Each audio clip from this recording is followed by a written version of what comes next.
ಈಗಲೂ ತುಂಬಾ ನೋವ್ತಾ ಇದೆ. ಇಲ್ಲಿ ಜಾಸ್ತಿ ಮಾತಾಡೋಂಗೂ ಇಲ್ಲ. ಓಕೆ, ಸರ್ಜರಿಗೆ ಕರ್ಕೊಂಡು ಹೋದ್ರು. ಬಂದಿದ ತಕ್ಷಣ ಇಲ್ಲಿಗೆ ಈ ಕಡೆ ಕೈಗೆ ಅನಸ್ತೀಶಿಯದು ಒಂದು ಇಂಜೆಕ್ಷನ್ ಕೊಟ್ಟರು. ಅನಸ್ತೀಶಿಯ ಕೊಡೋಕ್ಕಿಂತ ಮುಂಚೆ ಅದೇನಾದರೂ ಇನ್ಫೆಕ್ಷನ್ ಆಗುತ್ತಾ ಅಂತ ಹೇಳ್ಬಿಟ್ಟು ಚೆಕ್ ಮಾಡೋಕ್ಕೆ. ಲಿಟ್ರಲಿ ಎಷ್ಟು ಪೇಯ್ನ್ ಇತ್ತು ಅಂದರೆ, ನಾನು ಇಷ್ಟು ದಿನ ತೊಗೊಂಡಿದ್ದ ಇಂಜೆಕ್ಷನ್ನು ಆ ಪೇಯ್ನ್ ಏನು ಜಾಸ್ತಿ ಇರಲಿಲ್ಲ, ಒಂದು 5 ಮಿನಿಟ್ಸ್ ಇತ್ತು.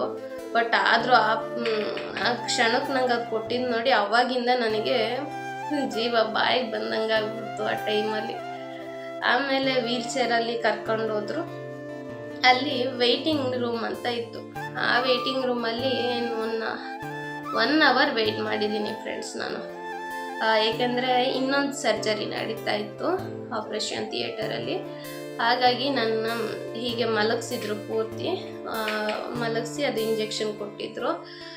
ಅಲ್ಲಿಂದ ಹೋದ್ಮೇಲೆ ನನಗೆ ನನ್ನ ಮೈಂಡಲ್ಲಿ ಏನೇನೋ ಯೋಚನೆ, ನನಗೆ ಬೇಕಿತ್ತ ಈ ಸರ್ಜರಿ, ಯಾಕಾದರೂ ಬಂದು ಅಂದರೆ ನನಗೆ ಆಪ್ರೇಷನ್ ಥಿಯೇಟರ್ ನೋಡಿ ಅಲ್ಲಿ ಒಳಗೆ ಕರ್ಕೊಂಡು ಹೋಗಿದ್ದು ನೋಡಿ ನನಗೆ ಒಳಗೆ ಏನೇನೋ ಫೀಲ್ ಆಗೋಕ್ಕೆ ಶುರು ಆಗ್ಬಿಡ್ತು. ಏನಾದರೂ ಅಂದರೆ ಹೆಚ್ಚು ಕಮ್ಮಿ ಆದರೆ ಏನು ಎತ್ತ ಅಂತ ಹೇಳ್ಬಿಟ್ಟು. ಆಮೇಲೆ ಓಕೆ, ಅಲ್ಲಿ ಬರ್ತಾಯಿದ್ರು ಹೋಗ್ತಾಯಿದ್ರು ಡಾಕ್ಟರ್ಸು. ಪಲ್ಲವಿ ಓಕೆ ಅಲ್ಲ, ಈಗ ಸರ್ಜರಿ ಮಾಡಿಸ್ತೀವಿ, ರೆಡಿ ಇರಿ ಅಂತ ಅಂತಿದ್ರು. ಫಾದರ್ ಮುಲ್ಲರಲ್ಲಿ ಏನು ಖುಷಿ ಅಂದರೆ, ಪ್ರತಿಯೊಬ್ಬರು ಡಾಕ್ಟ್ರಾಗಲಿ ನರ್ಸ್ ಆಗಲಿ ಅಲ್ಲಿರೋ ಸ್ಟಾಫ್ಗಳಾಗಲಿ ಪ್ರತಿಯೊಬ್ಬರು ಚೆನ್ನಾಗಿ ಮಾತಾಡಿಸ್ತಾರೆ. ನಮಗೆ ಆ ಪೇಯ್ನೇ ಗೊತ್ತಾಗಬಾರ್ದು ಅಷ್ಟು ನೀಟಾಗಿ ಮಾತಾಡಿಸ್ತಾರೆ. ಅವ್ರು ನನಗೆ ಮುಂಚೆನೇ ಪ್ರೊಸೀಜರ್ ಹೇಳಿದರು, ನಿಮಗೆ ಅನಸ್ತೀಶಿಯ ಕೊಡ್ತೀವಿ, ನೀವು ಯಾವುದೇ ಥರದ್ದು ಆಪ್ರೇಷನ್ ಆಗೋದಾಗಲಿ ಸರ್ಜರಿ ಆಗೋದಾಗಲಿ ನೋಡಲ್ಲ ನೀವು ಅಂತ ಹೇಳಿದರು. ಓಕೆ ಅಂತೇಳಿ ಧೈರ್ಯ ಮಾಡಿ ಹೋದೆ. ನನಗೆ ಇದರಲ್ಲಿ ಸ್ಟ್ರೆಚ್ಚರಲ್ಲಿ ಕರ್ಕೊಂಡು ಹೋಗುವಾಗ ನೆನಪಿರೋದು ಇಷ್ಟೇ ಫ್ರೆಂಡ್ಸ್, 2 ದೊಡ್ಡ ಲೈಟ್ಗಳಿತ್ತು. ಆ 2 ಲೈಟು ಬೀಪ್ ಸೌಂಡು, ಅಷ್ಟು ಮಾತ್ರ ನನಗೆ ಈಗಲೂ ಕಿವಿ ಕಟ್ಟದಾಗಿದೆ. ಅವ್ರು ಹೇಳ್ತಾ ಇದ್ದಾರೆ, ಬ್ಲೀಡಿಂಗ್ ಆಗುತ್ತೆ, ಸರ್ಜರಿ ಮಾಡುವಾಗ ಬ್ಲೀಡಿಂಗ್ ಆಗುತ್ತೆ, ಎದುರುಬೇಡಿ, ಬಟ್ ಅದು ನಿಮಗೆ ಗೊತ್ತೇ ಆಗಲ್ಲ, ನೀವು ಮಲಗಿರ್ತೀರ ಅಂತ ಎಲ್ಲ ಹೇಳಿದರು. ಅವ್ರು ಹೇಳ್ತಾ ಇದ್ದಾರೆ, ಇಲ್ಲಿ ಈ ಕಡೆ ಲೆಫ್ಟ್ ಹ್ಯಾಂಡಿಗೆ ಕೊಟ್ಟರು ಇಂಜೆಕ್ಷನು. ಅಮ್ಮ ಅಂತ ಹೇಳಿದ ಅಷ್ಟೇ ನೆನಪಿರೋದು ಫ್ರೆಂಡ್ಸ್. ಮಲ್ಗೆ ಬಿಟ್ಟೆ ಅಷ್ಟೊತ್ತಿಗೆ. ಅದಾದಮೇಲೆ ಆಪ್ರೇಷನ್ ಮುಗಿದ್ಮೇಲೆ ICU ಕರ್ಕೊಬಂದರು. ಅಲ್ಲಿ ಕರ್ಕೊಬಂದ್ಮೇಲೆ ನಮ್ಮಮ್ಮ ಬಂದು ಪಕ್ಕದಲ್ಲಿ ನಿಂತಿದ್ದಾರೆ. ನನಗೆ ಹೊಡೆದು ಕೇಳ್ತಾ ಇದ್ದಾರೆ, ಅಂದರೆ ಹೊಡೆಯೋದು ಅಂದರೆ ಈ ಥರ, ಪಲ್ಲವಿ ಪಲ್ಲವಿ ಅಂತಿದ್ದಾರೆ. ನನಗೆ ಕಣ್ಣು ಬಿಡೋಕ್ಕಾಗ್ತಾ ಇಲ್ಲ, ಅಷ್ಟು ನಿದ್ದೆ. ಆಮೇಲೆ ಅಮ್ಮಂದು ಸ್ಯಾರಿ ನೋಡಿದೆ. ಆಮೇಲೆ ನಾನು ಹಾಗೆ ನಿದ್ದೆ ಮಾಡಿದೆ. ಅದಾದಮೇಲೆ ಒಂದು 10 ನಿಮಿಷ ಆದಮೇಲೆ ನಾನೇ ಎಚ್ಚರಿಕೆ ಮಾಡಿಕೊಂಡೆ. ನೋಡ್ತೀನಿ ಇಷ್ಟು ಫುಲ್ ಕವರ್ ಮಾಡಿದ್ದಾರೆ. ನನಗೆ ಉಸಿರಾಡೋಕ್ಕೆ ಮೂಗಲ್ಲಿ ಆಪ್ಷನ್ ಇಲ್ಲ, ಬಾಯಲ್ಲೇ ಉಸಿರಾಡಬೇಕು. ನನಗೆ ಫುಲ್ ಭಯ ಶುರು ಆಗ್ಬಿಡ್ತು. ಪಕ್ಕದಲ್ಲಿ ಅಪ್ಪನೂ ಇಲ್ಲ, ಅಮ್ಮನೂ ಇಲ್ಲ, ಅಕ್ಕನೂ ಇಲ್ಲ, ಯಾರೂ ಇಲ್ಲ. ಆಮೇಲೆ ಹೇಳಿದ್ರು, ನೀವು ICUಯಲ್ಲಿದ್ದೀರಾ, ಈಗ ಸರ್ಜರಿ ಮುಗ್ದಿದೆ, ನಿಮಗೆ ಸಕ್ಸಸ್ ಆಗಿದೆ ಅಂತೇಳಿ. ಹಂಗೆ ಹೇಳಿದ್ಮೇಲೆ ನನಗೆ ಒಂದು ಸಮಾಧಾನ ಆಯಿತು. ಆಮೇಲೆ ನನಗೆ ಆ ಸರ್ಜರಿ ಆದಮೇಲೂ ಭಯ ಏನಂದರೆ, ನನ್ನ ನೋಸ್ದೇನಾದರೂ ಪ್ರಾಬ್ಲಮ್ ಆಗಿದೆಯಾ ಅಂತೇಳಿ ಯೋಚನೆ ಮಾಡ್ತಾಯಿದ್ದೆ. ಅಂತೂ ಅಲ್ಲಿದ್ದಾಗ ಎಷ್ಟು ಚೆನ್ನಾಗಿ ನೋಡಿಕೊಂಡ್ರು ಅಂದರೆ, ಲಿಟ್ರಲಿ ಫ್ರೆಂಡ್ಸ್, ನಾನು ಎಷ್ಟು ಥ್ಯಾಂಕ್ಸ್ ಹೇಳಿದ್ರು ಸಾಕಾಗಲ್ಲ ಆ ಸಿಸ್ಟರ್ಸ್ಗಳಿಗೆ. ನನಗೆ ಪಕ್ಕದಲ್ಲಿ ಒಬ್ಬರು, ನನ್ನ ಪಕ್ಕದ ಬೆಡ್ಡಲ್ಲಿ ಒಬ್ಬರು ಮಲಗಿದ್ರು. ಎಷ್ಟು ಪೇಯ್ನಲ್ಲಿದ್ದರು ಅಂದರೆ ಅವ್ರು ಕಿರ್ಚೋದಕ್ಕೆ ನನ್ನ ಪೇಯ್ನ್ ನಾನು ಮರೆತುಬಿಟ್ಟು ಅವ್ರನ್ನ ಈ ಥರ ಎಲ್ಲ ನೋಡ್ತಾ ಇದ್ದೆ. ಅವರು ಅಮ್ಮ ನೋವಮ್ಮ ಅಂತ ಇದ್ರು. ಅವ್ರಿಗೆ ಅಲ್ಲಿ ಏನು ಗೊತ್ತಾ ಫ್ರೆಂಡ್ಸ್, ಸಿಸ್ಟರ್ಸ್ಗಳು ಲ್ಯಾಂಗ್ವೇಜ್ ಬರಲಿಲ್ಲ ಅಂದ್ರೂ ಎಷ್ಟು ಪ್ರೀತಿಯಿಂದ ಮಾತಾಡಿಸ್ತಾರೆ ಅಂದರೆ, ನಮಗೆ ನೋವಿರೋದು ಮರ್ತೋಗ್ಬೇಕು, ಅಷ್ಟು ಪ್ರೀತಿಯಿಂದ ಮಾತಾಡಿಸ್ತಾರೆ. ICUಯಲ್ಲಿ ಮಾತ್ರ ನನ್ನ ತುಂಬ ಚೆನ್ನಾಗಿ ನೋಡಿಕೊಂಡ್ರು. ಅದಾದಮೇಲೆ ನನಗೆ 9:30ಗೇನೋ ಸರ್ಜರಿ ಕರ್ಕೊಂಡೋಗಿ 11:30ಗೇನೋ ಆಯ್ತಂತೆ, ಅದು ನನಗೆ ಗೊತ್ತಿಲ್ಲ. ಆಮೇಲೆ 2:30 ನನಗೆ ವಾರ್ಡಿಗೆ ಶಿಫ್ಟ್ ಮಾಡೋಕ್ಕೆ ಅಂತೇಳಿ ಇದು ಮಾಡಿದ್ರು. ಆ ಟೈಮಲ್ಲಿ ಸ್ವಲ್ಪ ಬೇಜಾರಾಯಿತು. ಯಾಕೆಂದರೆ ನನಗೆ ಈ ಕಡೆ ನನ್ನ ಅಪ್ಪ ಅಮ್ಮನ ನೋಡಬೇಕು ಅಂತ ಒಂಥರ ಅನ್ನಿಸ್ತಿದೆ. ನನಗೆ ಏನಾಗಿದೆ ಅಂತಲೂ ನಂಗೆ ಗೊತ್ತಾಗ್ತಾ ಇಲ್ವಲ್ಲ. ಹಾಗಾಗಿ ಆಮೇಲೆ ಆ ಟೈಮಿಗೆ ಸ್ಟಾಫ್ಗಳೆಲ್ಲ ಊಟಕ್ಕೆ ಹೋಗಿದ್ದಾರೆ, ಊಟದ ಟೈಮ್ ಅಲ್ವಾ. ಎಷ್ಟೊತ್ತಿಗೆ ಬರ್ತಾರಪ್ಪ ದೇವ್ರೇ ಅಂತ ಬೇಡ್ಕೊಳ್ತಿದ್ದೆ. ಅದಾದಮೇಲೆ ಪಾಪ ಬಂದು ಕರ್ಕೊಂಡೋಗಿ ವಾರ್ಡಿಗೆ ಬಿಟ್ಟಾಗ ನನಗೆ ಮಾತಾಡೋಕ್ಕೆ ಮಾತು ಬರ್ತಾ ಇಲ್ಲ, ಕಣ್ಣಲ್ಲಿ ನೀರು ಬರ್ತಾ ಇದೆ ಬರೀ. ನನ್ನ ಅಕ್ಕನ ನೋಡಿದ ತಕ್ಷಣ ನನಗೆ ಕಣ್ಣಲ್ಲಿ ನೀರು, ಅಮ್ಮನ ನೋಡಿದ ತಕ್ಷಣ ಕಣ್ಣಲ್ಲಿ ನೀರು, ನನಗೆ ಕಂಟ್ರೋಲ್ ಮಾಡೋಕ್ಕಾಗ್ತಾ ಇಲ್ಲ ಅದು.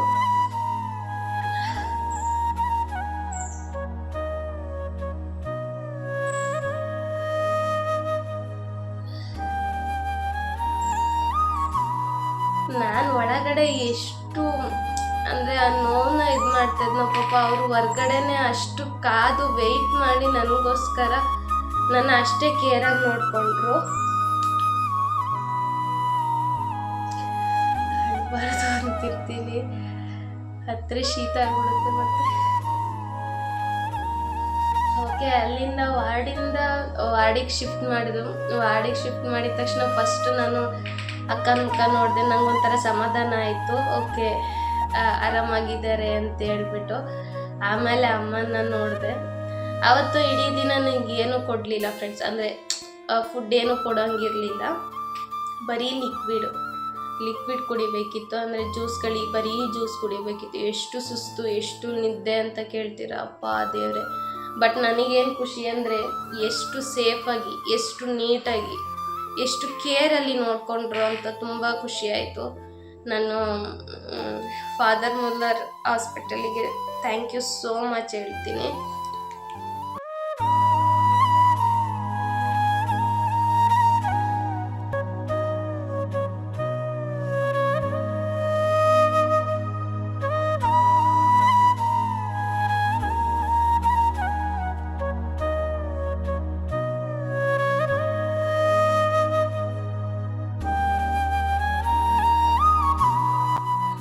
ಅದಾದಮೇಲೆ ಪಪ್ಪ ಎಲ್ಲ ಇದ್ದರು. ನನಗೆ ಕಣ್ಣು ಬಿಟ್ಟಿದ ತಕ್ಷಣ ಏನಾದರೂ ತಿಂತೀಯಾ, ಏನಾದರೂ ಕುಡಿತೀಯಾ ಅಂತ ಕೇಳೋರು. ಎಷ್ಟು ಖುಷಿ ಆಗೋದು ಅಂದರೆ ನನಗೋಸ್ಕರ ಎಷ್ಟೆಲ್ಲ ಕಷ್ಟಪಡ್ತಾ ಇದ್ದಾರೆ ಇವರು ಅಂತೇಳಿ ಒಂದು ಸ್ವಲ್ಪ ಬೇಜಾರಾಯಿತು. ಅದಾದಮೇಲೆ ನನಗೇನಂತಂದರೆ ಪಾಪ ಇಷ್ಟು ನನಗೋಸ್ಕರ ಕಷ್ಟಪಟ್ಟಿದ್ದಾರಲ್ಲ, ನಾನು ರಿಕವರಿ ಆದರೆ ನಾನು ಇವ್ರನ್ನ ಚೆನ್ನಾಗಿ ನೋಡ್ಕೋಬೋದಲ್ಲ ಅಂತ ಹೇಳ್ಬಿಟ್ಟು ನಾನೇ ಸಮಾಧಾನ ಮಾಡಿಕೊಂಡೆ. ಅದಾದಮೇಲೆ ಅಣ್ಣ ಎಲ್ಲ ಬಂದರು. ಅಣ್ಣ ಸಂಜೆ ಕಾಲೇಜ್ ಮುಗಿಸ್ಕೊಬಂದರು, ಅವ್ರು ಕೂಡ ನೋಡಿದ್ರು.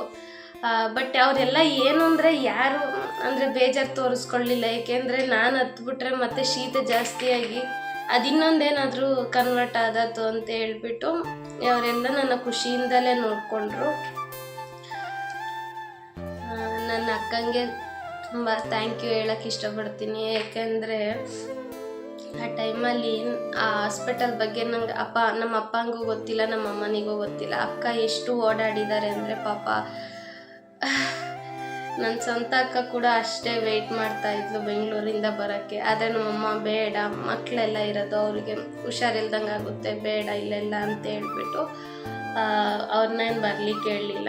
ಈ ಅಕ್ಕನೇ ನನ್ನ ಅವತ್ತಿಂದ ಸರ್ಜರಿಗೆ ಹೋಗೋಕ್ಕಿಂತ ಮುಂಚೆಯಿಂದನೂ ಇವತ್ತಿನವರೆಗೂ ನನ್ನ ಎಷ್ಟು ಕೇರಲ್ಲಿ ನೋಡ್ಕೊತಾ ಇದ್ದಾರೆ ಅಂದರೆ ನನಗೆ ಸ್ವಲ್ಪ ನನಗೆ ಅಕ್ಕ ಹಿಂಗೆ ಆಗ್ತಾಯಿದೆ ಅಂದಿದ ತಕ್ಷಣ ಪಟ್ಟಂತ ರಿಯಾಕ್ಟ್ ಮಾಡ್ತಾರೆ. ಥ್ಯಾಂಕ್ ಯು ಅಕ್ಕ. ಅದಾದಮೇಲೆ ಸರ್ಜರಿ ಮುಗಿಸ್ಕೊಂಡು ಬಂದಮೇಲೆ ನನ್ನ ರಿಂಗ್ ಟೋನ್ನ ನಾನು ಅಷ್ಟು ಸತಿ ಕೇಳಿದ್ದು ನಾನು ಹಾಸ್ಪಿಟ್ಲಲ್ಲೇ ಫ್ರೆಂಡ್ಸ್. ಯಾಕೆಂದರೆ ಹಂಗಾಯ್ತು ಅಂತ ಗೊತ್ತಾಗಿದ ತಕ್ಷಣ ಎಷ್ಟು ಜನ ಫೋನ್ ಮಾಡ್ತಾಯಿದ್ರು ಅಂದರೆ ನಾನೊಂದು 3 ಗಂಟೆಗೇನೋ ಬಂದೆ, 2:30-3 ಗಂಟೆಗೆ. ಅದಾದಮೇಲೆ ಫೋನ್ಗಳು ಬಂದಿದ್ದು ಕೇಳಿಸ್ಕೊಳ್ತಾ, ನನಗೆ ಕೇಳಿಸೋದು ಕೈ ಕಾಲೆಲ್ಲ ಆ್ಯಕ್ಷನ್ ಎಲ್ಲ ಓಕೆ, ಬಟ್ ಅದು ಇಲ್ಲಿಂದ ಬ್ರೀತಿಂಗ್ ಸ್ವಲ್ಪ ಪ್ರಾಬ್ಲಮ್ ಇತ್ತಲ್ಲ, ನಾನು ರಿಯಾಕ್ಟ್ ಮಾಡೋಕ್ಕಾಗ್ತಾ ಇರಲಿಲ್ಲ. ಎಲ್ಲ ಅಪ್ಪನೇ ಅಮ್ಮನೇ ಆಮೇಲೆ ಅಕ್ಕ ಕೂಡ ಅವರೇ ರಿಸೀವ್ ಮಾಡಿ ಮಾತಾಡ್ತಾಯಿದ್ರು. ಎಷ್ಟು ಫೋನ್ ಅಂದರೆ ನನ್ನ ರಿಂಗ್ ಟೋನ್ ಇಷ್ಟು ಸತಿ ನಾನು ಆವಾಗಲೇ ಕೇಳಿದ್ದು. ಆಮೇಲೆ ಇಡೀ ದಿನ ನನಗೆ ಗ್ಲೂಕೋಸ್ ಆಗೋಕ್ಕಿಂತ ಲಿಕ್ವಿಡ್ ಜಾಸ್ತಿ ಕೊಟ್ಟರು. ಜ್ಯೂಸ್ಗಳನ್ನ ಒಂದೊಂದು ಗಂಟೆಗೂ ತಂದು ಕೊಡ್ತಾಯಿದ್ರು. ಪಾಪ ನಮ್ಮಪ್ಪ ಅಷ್ಟು ಕಾಲು ನೋವಿದ್ರು ಕೂಡ ಅವರು ಚೂರು ಯೋಚನೆ ಮಾಡ್ತಿರೋ ರೀತಿ ಅಷ್ಟು 4th ಫ್ಲೋರ್ವರೆಗೂ ಹೋಗಿ ಬರ್ತಾಯಿದ್ರು. ಅದಾದಮೇಲೆ ಪಕ್ಕದ ಬೆಡ್ಡಲ್ಲಿ ಅದೇ ಯಾವಾಗಲೇ ಹೇಳಿದ್ನಲ್ವ ಕೇರಳ ಫ್ಯಾಮಿಲಿ ಅಂತ, ಅವರು ಮಲಯಾಳಿ ಮಾತಾಡೋದು. ನನಗೆ ಮಲಯಾಳಿ ಬರಲ್ಲ, ಬಟ್ ಆದರೂ ಇದ್ದಿದ್ದ 3 ಡೇಸಲ್ಲಿ ನಂಗೆ ಅಲ್ಪ ಸ್ವಲ್ಪ ಮಲಯಾಳಿ ಕಲಿಸಿ ಹೋದ್ರು ಅವರು. ಏನಂದರೆ ನಂಗೆ ಏನಾದರೂ ನೀರು ಬೇಕು ಅಂತಂದರೆ ನಮ್ಮಮ್ಮ ನೀರು ತರಕ್ಕೆ ಹೋಗೋಕ್ಕೆ ಬಿಡ್ತಾ ಇರಲಿಲ್ಲ ಅಂಕಲ್ಲು, ಅಷ್ಟು ನೀಟಾಗಿ ನೋಡ್ಕೊತಾ ಇದ್ರು. ಆಂಟಿಗೆ ಥೈರಾಯ್ಡ್ ಆಪ್ರೇಷನ್ ಆಗಿತ್ತು. ಅವ್ರ ಹಸ್ಬೆಂಡೇ ನೋಡ್ಕೊತಾ ಇದ್ರು. ಎಷ್ಟು ಕೇರಲ್ಲಿ ನೋಡ್ಕೊತಾ ಇದ್ರು ಅಂದರೆ ಅಂಕಲ್ನಿಗೆ ಆಂಟಿ, ಆಂಟಿಗೆ ಅಂಕಲ್, ಆ ಥರ ಇತ್ತು. ಆವತ್ತಿನ ರಾತ್ರಿ ಅಮ್ಮನ್ನ ಉಳಿಸ್ಕೊಂಡೆ. ಅಕ್ಕ ಫಸ್ಟ್ ಡೇ ಬಂದಾಗಿದ್ರು. ಅಕ್ಕ ಮಕ್ಕಳಿಗೆಲ್ಲ ಸ್ಕೂಲಿಗೆ ಕಳಿಸ್ಬೇಕು ಅಂತ ಹೇಳ್ಬಿಟ್ಟು ಅವ್ರ ಮನೆಗೆ ಬಂದರು. ಆಮೇಲೆ ಆ ನೈಟು, ಸರ್ಜರಿ ಆಗಿದ್ದ ನೈಟು ನಾನು ಅಮ್ಮನ ಉಳಿಸ್ಕೊಂಡಿದ್ದೆ. ನನಗೆ ಮೂಗಲ್ಲಿ ಉಸಿರಾಡಿ ಆಡಿ ಅಭ್ಯಾಸ ಆಗಿ ಬಾಯಲ್ಲಿ ಸ್ವಲ್ಪ ಕಷ್ಟ ಆಗ್ತಾಯಿತ್ತು. ಬಟ್ ಅವತ್ತು ಸರ್ಜರಿ ಆಗಿದ್ದ ನೈಟ್ ಆರಾಮಾಗೆ ಮಲಗಿ ಬೆಳಗ್ಗೆ ನಂಗೆ ಗೊತ್ತಿಲ್ಲ, ನಾರ್ಮಲಾಗಿ ನಾನು ನೆನ್ನೆ ಲಿಕ್ವಿಡ್ ಕುಡ್ದಿರೋದು, ಸ್ಟ್ರಾಂಗಾಗೇನೋ ಊಟ ಮಾಡಿಲ್ಲ ಅಂತ ನೆನಪೇ ಇಲ್ಲ. ಸೀದಾ ಹೋಗಿ ನನಗೆ ಬಾಯೆಲ್ಲ ಒಂಥರ ಆಗ್ತಾಯಿತ್ತು ಅಂತೇಳಿ ಬ್ರಷ್ ಮಾಡ್ಲಿಕ್ಕೆ ಹೋದೆ. ಜಸ್ಟ್ ಬ್ರಷ್ ಮಾಡಿ ಗಾರ್ಗಲ್ ಮಾಡಿದೆ ಫ್ರೆಂಡ್ಸ್, ಅಷ್ಟೇ. ಫುಲ್ಲು ಎಲ್ಲ ಬ್ಲ್ಯಾಂಕಾಗಿ ಮತ್ತೆ ಕೆಳಗೆ ಬಿಟ್ಬಿಟ್ಟೆ. ಹಂಗೆ ತಲೆ ಸುತ್ತಿ ವೀಕಾಗಿ ಹಂಗೆ ಕೆಳಗೆ ಬಿಟ್ಬಿಟ್ಟೆ. ಬಟ್ ಏಟೇನಾಗಲಿಲ್ಲ. ಆಮೇಲೆ ಅವ್ರು ಹೇಳಿದ್ರು, ನಿನ್ನೆ ಬರೀ ಲಿಕ್ವಿಡ್ ತೊಗೊಂಡಿರೋದಲ್ವ, ಹಾಗಾಗಿ ಹಿಂಗಾಗಿದೆ ಅಂತ ಹೇಳ್ಬಿಟ್ಟು, ಅದಾದಮೇಲೆ ಬಂದು ಅದೇ ತಕ್ಷಣ ಎಲ್ಲ ಇಡ್ಲಿ ಎಲ್ಲ ತಿನ್ನಿಸಿದ್ರು. ಇಡ್ಲಿ ಎಲ್ಲ ತಿನ್ನಿಸಿ ಟ್ಯಾಬ್ಲೆಟ್ಸ್ ಎಲ್ಲ ಕೊಟ್ಟು ಓಕೆ, ಅಲ್ಲಿ ಸರಿ ಆಯಿತು. ಆವತ್ತಿನ ದಿನ ಸ್ವಲ್ಪ ರಿಕವರಿ ಆದೆ ಅಂದ್ಕೊಂಡೆ. ಆಗಿದ್ದೆ ಲಿಟ್ರಲಿ. ಸರ್ಜರಿ ಆದಷ್ಟು ಏನು ಪೇಯ್ನ್ ಇರಲಿಲ್ಲ, ಸ್ವಲ್ಪ ಪೇಯ್ನ್ ಕಮ್ಮಿ ಇತ್ತು. ಅದೇ ರೀತಿ ಅಪ್ಪ ಕೂಡ ಅವತ್ತಿದ್ದರು. ಮಾರನೇ ದಿನ ಅವರು ಹೋದರು. ಅಮ್ಮನ ಫ್ರೆಂಡ್ ಪ್ರೇಮ ಅಂತ, ಅವ್ರು ಕೂಡ ಬಂದು ನೋಡ್ಕೊಂಡು ಹೋದರು. ನಂಗೆ ಲಿಟ್ರಲಿ ಕೈಯೆಲ್ಲ ನಡುಗ್ತಾಯಿದೆ, ಈಗ ಸುಸ್ತಾಗ್ತಾಯಿದೆ, ಜಾಸ್ತಿ ಮಾತಾಡಿದೆ ಅಲ್ವಾ. ಟ್ಯೂಸ್ಡೇ ಆಯಿತು. ವೆಡ್ನೆಸ್ಡೇ ಮೆಡಿಸನ್ ಕಂಟಿನ್ಯೂ ಮಾಡಿದ್ರು, ಗ್ಲೂಕೋಸ್ ಹಾಕಿದ್ರು. ಸಿಸ್ಟರ್ಸ್ ಎಲ್ಲ ಎಷ್ಟು ಚೆಂದ ಮಾತಾಡಿಸ್ತಿದ್ರು ಅಂತ ನಾನು ಹೇಳಿದ್ರೆ ನಿಮಗೆ ಅರ್ಥ ಆಗಲ್ಲ. ಬಟ್ ಯಾರೂ ಎಕ್ಸ್ಪೀರಿಯನ್ಸ್ ಮಾಡೋಕ್ಕೆ ಹೋಗ್ಬಿಡಿ ಹಾಸ್ಪಿಟ್ಲಲ್ಲಿ. ಬಟ್ ಹೋದರೆ ಚೆನ್ನಾಗಿ ನೋಡ್ತಾರೆ. ಫಾದರ್ ಮುಲ್ಲಲ್ಲಿ ಪ್ರತಿಯೊಬ್ಬರು ತುಂಬಾ ಕೇರ್ ಮಾಡಿ ನೋಡ್ತಾರಲ್ಲಿ. ಅದಾದಮೇಲೆ ನನ್ನ ಸರ್ಜರಿಯಾಗಿ ನೆಕ್ಸ್ಟ್ ಡೇಗೆ ನನ್ನ ಬೆಡ್ಡಿಂದ ಲೆಫ್ಟ್ ಸೈಡ್ ಅನ್ಕೊತೀನಿ, ನನ್ನ ಪಕ್ಕದ ಬೆಡ್ಡಿಗೆ ಒಬ್ಬರು ಲೇಡಿ ಬಂದರು. ಅವ್ರಿಗೂ ಅದೇ ಥರ ಇಲ್ಲಿ ಫುಲ್ ಗಂಟಾಗಿತ್ತು ಅಂತೇಳಿ ಬಂದಿದ್ದರು. ಅವ್ರಿಗೂ ಕೂಡ ಸರ್ಜರಿ ಆಯಿತು. ನನಗೆ ಅವ್ರನ್ನ ನೋಡಿ ಎಷ್ಟು ಶಾಕ್ ಆಯಿತು ಅಂತೀರಾ. ಸರ್ಜರಿ ಮಾಡಿಸ್ಕೊಬಂದಿದ್ದಾರೆ, ಬಂದಿದ್ದ ದಿನಾನೇ ಆರಾಮಾಗಿ ಮೊಬೈಲ್ ಇಟ್ಕೊಂಡಿದ್ದಾರೆ. ನನಗೆ ಶಾಕ್ ಆಯ್ತಿದ್ದೇನಪ್ಪ ಈ ಥರ ಅಂತ ಹೇಳ್ಬಿಟ್ಟು. ನನಗೆ ಬಂದಿದ್ದ ದಿನ ಕಣ್ಣು ಕೂಡ ಬಿಡೋಕ್ಕಾಗ್ತಿರ್ಲಿಲ್ಲ, ಕತ್ತು ಕೂಡ ಎತ್ತಕ್ಕಾಗ್ತಿರ್ಲಿಲ್ಲ. ಇವ್ರು ನೋಡಿದ್ರೆ ಮೊಬೈಲ್ ಯೂಸ್ ಮಾಡ್ತಾ ಇದ್ದಾರಲ್ವಾ ಅಂತ ಅಂದ್ಕೊಂಡೆ. ಅದಾದಮೇಲೆ ಮಾರನೇ ದಿನ ನೋಡ್ತೀನಿ ಗ್ಲೂಕೋಸ್ ಬಾಟ್ಲು ಇಟ್ಕೊಂಡೆ ವಾಶ್ರೂಮ್ಗೆ ಹೋಗ್ತಾ ಇದ್ದಾರೆ. ಅಪ್ಪ ಎಷ್ಟು ಇರ್ಬೋದಪ್ಪ ಇವರು ಅಂತ ಅಂದ್ಕೊಂಡೆ. ಅವ್ರದ್ದು 5th ಮ್ಯಾರೇಜ್ ಇದೆ. ಅವ್ರು ಇವಾಗ ಬಂದು ಸರ್ಜರಿ ಮಾಡಿಸ್ಕೊಂಡ್ರು. ಅದಾದಮೇಲೆ ಇನ್ನು ಮೆಡಿಸನ್ನು ಅಂತ ಬಂದಾಗ ಮೆಡಿಸನಿಗೆಲ್ಲ ಸ್ವಲ್ಪ ಜಾಸ್ತಿನೇ ಖರ್ಚಾಗಿದೆ. ಥರ್ಸ್ಡೇದು ಓಕೆ, ನೆಕ್ಸ್ಟ್ ಡೇ ಥರ್ಸ್ಡೇ ಬಂದುಬಿಟ್ಟು ಅವರು ಬ್ಯಾಂಡೇಜ್ನ ರಿಮೂವ್ ಮಾಡ್ತೀವಿ ಅಂತ ಅಂದರು. ಓಕೆ, ರಿಮೂವ್ ಮಾಡಿದಾಗ ಫಸ್ಟ್ ನನಗೆ ತಲೆಗೆ ಬಂದು ನನ್ನ ನೋಸ್ ಏನು ಶೇಪ್ ಆಗಿರುತ್ತಪ್ಪ ಅಂತ ಹೇಳ್ಬಿಟ್ಟು. ಅದಾದಮೇಲೆ ಬಂದಿದ್ದ ತಕ್ಷಣ ಇದು ಮೇಲ್ಗಡೆ ತೆಗ್ದಿದ್ದ ತಕ್ಷಣ ಇದು ಸ್ವಲ್ಪ ಉದ್ದಂಗೆ ಆಗಿತ್ತು. ನಮ್ಮಮ್ಮ ಸ್ವಲ್ಪ ಗಾಬರಿ ಆದ್ರಂತೆ, ಯಾಕೆ ಹಿಂಗಾಯ್ತಲ್ಲ ಅಂತೇಳಿ. ಅದು ಒಳಗೆ ಈ 2 ಹೋಲಲ್ಲಿ ಕಾಟನ್ ಇಟ್ಬಿಟ್ಟಿದ್ದಾರೆ ಒಳಗೆ ತನಕ. ಅದು ಅದರಿಂದ ಊದ್ದಂಗೆ ಕಾಣಿಸಿದೆ. ಅದು ತೆಗಿಯುವಾಗ ಮಾತ್ರ ನಾನು ಕಣ್ಣೇ ಬಿಡಲಿಲ್ಲ. ಯಾಕೆಂದರೆ ನನಗೆ ಎಷ್ಟು ಭಯ ಅಂದರೆ ಬ್ಲಡ್ ಕಂಡ್ರೆ ಮತ್ತೆಲ್ಲಿ ಮೂರ್ಛೆ ಬಿದ್ದೋಗ್ತೀನೋ ಅಂತ ಹೇಳ್ಬಿಟ್ಟು ಕಣ್ಣೇ ಬಿಡಲಿಲ್ಲ. ಆಮೇಲೆ ತೆಗೆದ್ರು ಅದನ್ನ 2 ತೆಗ್ದಾಗ ನಾರ್ಮಲ್ ಶೇಪಿಗೆ ಬಂತು. ನಾರ್ಮಲ್ ಶೇಪಿಗೆ ಬಂದಾಗ ಅವಾಗ ಒಂಥರ ಸಮಾಧಾನ ಆಯಿತು. ನಮ್ಮ ಅಮ್ಮನ್ನ ನಾನು ಫಸ್ಟ್ ಕೇಳಿದ್ದೆ, ನನ್ನ ನೋಸ್ದು ಏನಾದರೂ ಪ್ರಾಬ್ಲಮ್ ಆಗಿದೆಯಾ ಅಂತ ಹೇಳ್ಬಿಟ್ಟು. ಅದಾದಮೇಲೆ ಓಕೆ ಇಲ್ಲ ಅಂತಂದರು. ಬಂದಿದ್ದ ದಿನ ನನಗೆ ಇಲ್ಲಿ ತುಂಬಾ ಪೇಯ್ನ್ ಇತ್ತು. ಮಾಡಿರೋದು ಇಲ್ಲ ಅಲ್ವಾ, ಯಾಕೆ ಇಲ್ಲಿ ಪೇಯ್ನ್ ಬರ್ತಾಯಿದೆ? ಅವ್ರು ಹೇಳಿದ್ರು, ನಿಮ್ಮದು ನೋಸ್ ಅಲ್ವಾ ಸರ್ಜರಿ ಮಾಡ್ತಾಯಿದ್ದು, ಉಸಿರಾಡೋಕ್ಕೆ ನೀವು ಬಾಯಿ ಮುಚ್ಚಿದ್ರಿ, ಹಾಗಾಗಿ ನಾವು ಪೈಪ್ನ ಇಲ್ಲಿವರೆಗೂ ಪೈಪ್ ಹಾಕಿದ್ವಿ ಅಂತ ಹೇಳಿದರು. ಓಕೆ ಅಂತ ಹೇಳ್ಬಿಟ್ಟು ಅದು ಆ ಟ್ಯಾಬ್ಲೆಟ್ಸ್ ತೊಗೊಂಡು ನಾವು ಎಷ್ಟು ಊಟ ಮಾಡ್ತೀವಿ, ಎಷ್ಟು ಹಿಂಗೆ ನುಂಗ್ತೀವೋ ಅಷ್ಟು ಬೇಗ ಕ್ಲಿಯರ್ ಆಗುತ್ತೆ ಅಂದಿದ್ರು. ಅದೇ ರೀತಿ ಅದು ಮಾರನೇ ದಿನವೇ ಕಮ್ಮಿ ಆಯಿತು. ಅದಾದಮೇಲೆ ಫ್ರೈಡೇ ಡಿಸ್ಚಾರ್ಜ್ ದಿನ ನನಗೆ ಎಷ್ಟು ರೋದನೆ ಕೊಟ್ಟಿದ್ದಾರೆ ಅಂದರೆ ಇಬ್ಬರು. ನನಗೆ ಇಂಜೆಕ್ಷನ್ ಅಂದರೆ ಭಯ ಇದೆ, ಬಟ್ ಅಷ್ಟೊಂದಿಲ್ಲ, ಭಯ ಇದೆ. ಅವ್ರು ಯಾವ ಥರ ಭಯ ಹುಟ್ಟಿಸ್ಬಿಟ್ರು ಅಂದರೆ, ಇಷ್ಟು ಉದ್ದದ್ದು ಇಂಜೆಕ್ಷನ್ ತೊಗೊಬಂದ್ಬಿಟ್ಟು, ನಿನಗೆ ಇವಾಗ ಇಂಜೆಕ್ಷನ್ ಇದೆ, ನಿನಗೆ ಇವಾಗ ಇಂಜೆಕ್ಷನ್ BP ಚೆಕ್ ಮಾಡೋಕ್ಕೆ ಬರ್ತಾರೆ, ಇನ್ನೊಂದೇನೋ ಚೆಕ್ ಮಾಡೋಕ್ಕೆ ಬರ್ತಾರೆ, ಪ್ರತಿಯೊಂದು ಬಂದಾಗಲೂ ಇಂಜೆಕ್ಷನ್ ಇಟ್ಕೊಬರೋರು. ಆಮೇಲೆ ಮೇನ್ ಸಿಸ್ಟರ್ ಹತ್ರ ಬಂದುಬಿಟ್ಟು ಹೇಳ್ತಾರೆ, ಇವಳಿಗೆ ಇಂಜೆಕ್ಷನ್ ಅಂದರೆ ಭಯ ಅಂತ. ಹಂಗೆ ಹೇಳಿದ ಮೇಲೆ ಮುಗೀತು ನೋಡಿ. ಯಾರೆಲ್ಲ ನನಗೆ ಮೆಡಿಸನ್ ಕೊಡೋಕ್ಕೆ ಬರ್ತಿದ್ರು ಅವರೆಲ್ಲ ಒಂದೊಂದು ಇಂಜೆಕ್ಷನ್ ಇಟ್ಕೊಬರೋಕ್ಕೆ ಶುರು ಮಾಡಿದ್ರು ನನಗೆ ತಮಾಷೆ ಮಾಡೋಕ್ಕೆ. ಎಲ್ಲಿ ಯಾಕೆ ಹಂಗೆ ಮಾಡ್ತಾಯಿದ್ರು ಅಂದರೆ, ಅಷ್ಟು ಬೆಡ್ಗಳಲ್ಲಿ ಇದ್ದಿದ್ರಲ್ಲಿ ನಾನು ಒಬ್ಬಳೇ ಚಿಕ್ಕ ಹುಡುಗಿ ಅನ್ನೋಕ್ಕಿಂತ ಅವರು ನನ್ನ ಏಜ್ ಕೇಳಿ ಶಾಕ್ ಆದರು. ನೀ ಇಷ್ಟು ದೊಡ್ಡವಳಾಗಿ ಇಂಜೆಕ್ಷನಿಗೆ ಎದುರುತ್ತಿದ್ಯಾ, ನಾವು ಅಷ್ಟೇ ಏಜವರು, ನಾವು ನಿಂಗೆ ಟ್ರೀಟ್ಮೆಂಟ್ ಕೊಡ್ತಾಯಿದ್ದೀವಿ ಅಂತಂದರು. ಅಲ್ಲಿ ನೋಡೋಕ್ಕೆ ನಾನೇ ಪುಟ್ಟ ಹುಡುಗಿ ಥರ ಕಾಣಿಸ್ತಿದ್ದೆ, ಅಷ್ಟು ಸಣ್ಣಗಾಗಿದ್ದೆ. ಅದಾದಮೇಲೆ ಪ್ರತಿದಿನ ಫಾದರ್ ಬರೋರು ಇಲ್ಲ ಮದರ್ ಬರೋರು, ಪ್ರತಿಯೊಬ್ಬರದ್ದು ಆರೋಗ್ಯನ ಕೇಳಿಬಿಟ್ಟು ಚರ್ಚಿಗೆ ಹೋಗಿ ಪ್ರೇಯರ್ ಮಾಡ್ತಾಯಿದ್ರು.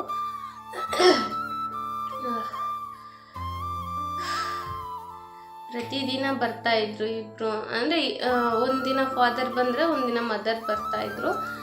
ಆರೋಗ್ಯ ನಿಮಗೇನು ಪ್ರಾಬ್ಲಮ್ ಇದೆ ಅಂತ ಕೇಳಿಬಿಟ್ಟು, ಜೀಸಸ್ ಒಳ್ಳೇದು ಮಾಡ್ತಾರೆ ಅಂತ ಹೇಳ್ಬಿಟ್ಟು ಹೋಗ್ತಾಯಿದ್ರು.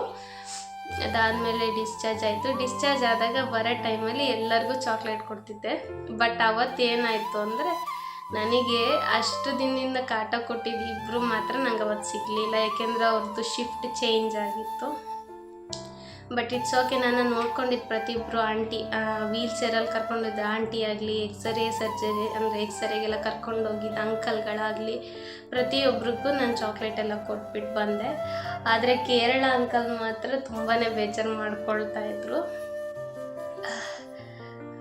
ಅವ್ರು ಕೂಡ ನೆಕ್ಸ್ಟ್ ಡೇ ಅವ್ರದ್ದು ಡಿಸ್ಚಾರ್ಜ್ ಇತ್ತು, ನಾವು ಅವರು ಒಟ್ಟಿಗೆ ಹೋಗಿದ್ದು. ಬಟ್ ಅವ್ರದ್ದು 1 ಡೇ ಲೇಟ್ ಆಯಿತು. ಅದಾದಮೇಲೆ ಸರ್ಜರಿ ಮುಗಿಸ್ಕೊಬಂದು ಈ ಥರ ಇದ್ದೀನಿ. ನೆನ್ನೆ ಎಲ್ಲ ಸ್ವಲ್ಪ ಊದೇನೂ ಇರಲಿಲ್ಲ, ಬಟ್ ಇವತ್ತು ಸ್ವಲ್ಪ ಜಾಸ್ತಿ ಆಗ್ತಾಯಿದೆ, ಯಾಕೆ ಅಂತ ಗೊತ್ತಿಲ್ಲ. ಓಕೆ, ಇದು ನನ್ನ ಸರ್ಜರಿ ಜರ್ನಿ ಆಗಿತ್ತು. ಸರ್ಜರಿ ಮುಗಿಸ್ಕೊಂಡೆಲ್ಲ ಮುಗೀತು, ಡಿಸ್ಚಾರ್ಜ್ ಮಾಡಿದ್ರು, ಮನೆಗೆ ಬಂದ್ವಿ. ನನಗೆ ಬರೀ ಹಾಸ್ಪಿಟ್ಲಿಂದ ಇಲ್ಲಿಗೆ ಒಂದು 10 ಮಿನಿಟ್ಸ್ ಆಗ್ಬೋದು. ಅಲ್ಲಿಂದ ಇಲ್ಲಿಗೆ ಬರೋಷ್ಟಿಗೆ ಫುಲ್ಲು ತಲೆ ಸುತ್ತೆಲ್ಲ ಬರೋಕ್ಕೆ ಶುರು ಆಯಿತು. ಅವ್ರು ಹೇಳಿದರು, ಟ್ರಾವೆಲ್ ಎಲ್ಲ ಮಾಡಬೇಡಿ, ಇವಾಗಿನ್ನೂ ಸರ್ಜರಿ ಆಗಿರೋದಲ್ವ ಅಂತ ಹೇಳಿದರು. ಓಕೆ ಅಂತ ಹೇಳ್ಬಿಟ್ಟು ಬಂದು ರೆಸ್ಟ್ ಮಾಡಿ ಈಗ ಆರಾಮಾಗಿದ್ದೀನಿ. ಬಟ್ ಇಲ್ಲಿ ಪೇಯ್ನ್ ಅಂತೂ ತುಂಬಾ ಬರುತ್ತೆ.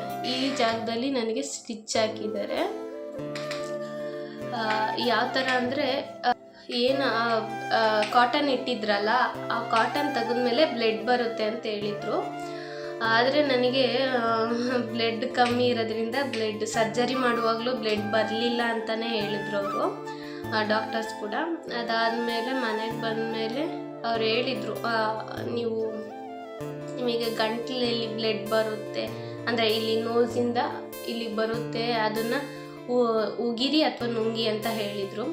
ಅದು ಲಿಕ್ವಿಡ್ ರೂಪದಲ್ಲಿ ಬಂದಿದ್ದರೆ ನುಂಗಿ ಅಂತಂದರು. ಅದು ನನಗೆ ಗಂಟು ರೀತಿಲಿ ಬಂತು, 2 ಸೈಡ್ ಇಷ್ಟು ದಪ್ಪ ಗಂಟು ರೀತಿ ಬಂತು ಬ್ಲಡ್ಡು. ಓಕೆ, ಅದನ್ನು ಉಗಿದ್ಮೇಲೆ ಫಸ್ಟ್ ಡೇ ಉಗಿದ್ಮೇಲೆ ಒಂಥರ ನನಗೆ ಕಿವಿಯೆಲ್ಲ ಬಂದಾಗಿದ್ದೇನೋ ಒಂಥರ ಓಪನ್ ಆದಂಗೆ ಆಯಿತು.